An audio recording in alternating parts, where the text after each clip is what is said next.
Bonjour tout le monde et bienvenue sur la page Fit et Bien. Alors aujourd'hui, j'avais envie de vous parler d'un sujet qui revient souvent dans l'entraînement. Vous en avez certainement entendu parler. C'est le rapport entre la course à pied et la perte de poids.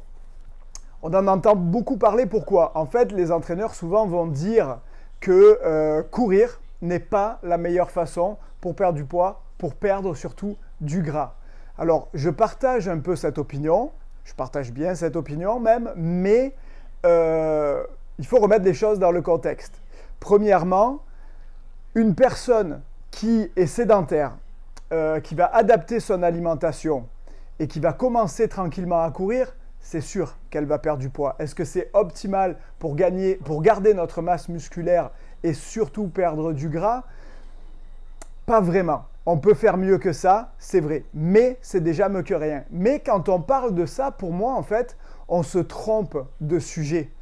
Moi, personnellement, ce qui m'inquiète, entre guillemets, là-dedans, c'est pas surtout l'efficacité de la course pour la perte du poids, parce que tout le monde connaît des gens qui ont perdu du poids en courant.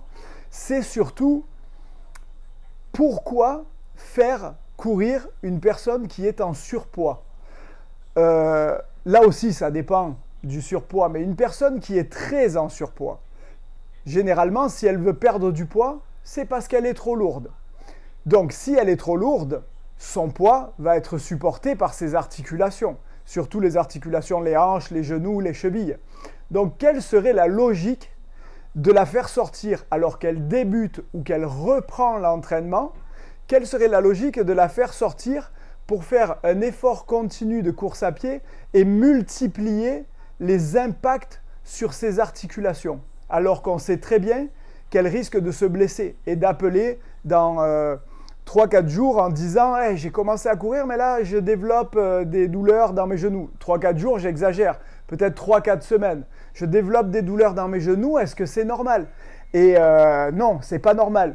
Donc, ma démarche là-dedans, personnellement, c'est peut-être d'éviter ce genre d'impact aux personnes qui débutent ou aux personnes qui ont vraiment beaucoup de poids à perdre. On peut par exemple commencer avec elles avec du vélo.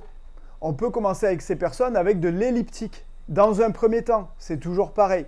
Là aussi, adapter les efforts. Si on choisit ce type d'effort, que la personne est complètement débutante, elle sera peut-être même pas capable de faire ce qu'on appelle un effort continu, c'est-à-dire de faire du vélo pendant 20 minutes. Peut-être qu'elle va être capable de faire seulement 3-4 minutes au début et qu'au lieu de la pousser, il va falloir mettre un frein un petit peu sur sa vitesse, sur son intensité.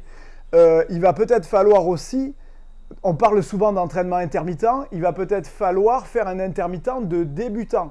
Quand on parle d'intermittent, généralement, on va prendre un temps, par exemple 30 secondes, et on va faire 30 secondes très intenses et 30 secondes de récupération à 50%, puis on enchaîne ces répétitions-là. Pour un débutant, ça ne va pas être ça. Ça, c'est bon pour qu'il meure au bout de 3 minutes.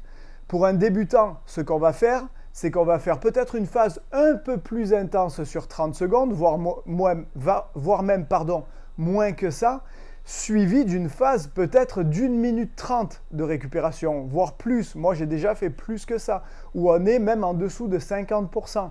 Mais ça lui permet de franchir un cap. Donc ça, c'est si on choisit les efforts continus. Après, il y a ce que les entraîneurs aiment beaucoup, c'est-à-dire le HIIT. C'est de l'entraînement par intervalle à haute intensité qu'on va faire soit sous forme de cardio, mais aussi beaucoup sous forme d'exercice de musculation. Et là, il ne faut pas se tromper de clientèle aussi. Si vous avez une personne obèse qui débute et que vous lui planifiez un circuit avec 6 exercices, par exemple, de 15 répétitions, 100 temps de récupération entre les exercices, il se peut que la personne explose complètement. Moi, ça m'arrive d'avoir des personnes qui ne sont vraiment pas en forme, qui débutent. Le simple fait de leur faire du 3x10 avec 1 minute de récup, ça les met à terre complètement. Donc, il faut vraiment être capable d'analyser le niveau de la personne et de s'adapter. Le HIIT, pourquoi est-ce que c'est bon? Parce qu'en fait, le fait d'utiliser énormément vos muscles, ça crée un dommage sur le muscle. Un dommage qui est normal. C'est un dommage qui arrive quand on fait de la musculation et qui nous permet de progresser parce que notre muscle va se reconstruire et s'adapter à ce qu'on vient de faire.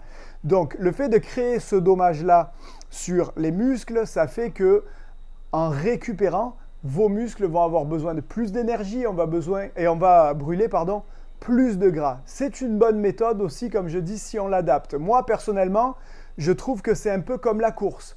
Selon les exercices qu'on choisit, il faut faire attention de ne pas mettre beaucoup de répétitions. Il faut vraiment planifier ça intelligemment, beaucoup réfléchir. Je ne vais pas prendre une personne qui a un gros surpoids, puis dire « Oh, je ne cours pas parce que c'est des impacts », puis la mettre sur un step et la faire sauter sur un step. Ça ferait absolument aucun sens. Donc moi, pour ce type de personne, je choisirais des exercices simples techniquement, des exercices basiques avec peu d'impact. Et ça va suffire, on va pouvoir faire un très bon travail avec ça aussi. Là aussi, quand je prends mes basketteurs, si on veut leur faire du HIIT, s'ils ont été blessés, qu'ils ont pris du poids, oui, on peut les envoyer à la musculation parce que c'est la même chose. Eux sont grands et parfois ils sont très lourds. S'ils prennent du poids pour les articulations des genoux, tout ça, c'est pas terrible. Donc on peut les mettre sur un entraînement à intervalles en musculation, mais là c'est pareil. Je ne veux pas leur mettre du trop high rep, c'est-à-dire des exercices avec trop de répétitions, pour pas surutiliser tout le temps leurs articulations. Donc ce que je vais faire, c'est que je vais choisir des exercices qui sont une intensité sur les exercices où ils sont capables de faire 6 à 10 répétitions et on va manager ça comme ça le plus intelligemment possible. Donc voilà, j'espère que vous avez aimé cette vidéo puis que vous avez compris pourquoi est-ce que je ne conseille pas la course à pied à des gens en surpoids. Si vous voulez, vous pouvez commenter sous la vidéo, je me ferai un plaisir de répondre. Vous pouvez même m'envoyer des messages privés. Vous pouvez faire circuler la vidéo, ça me fera vraiment plaisir. Voilà, merci beaucoup. Au revoir.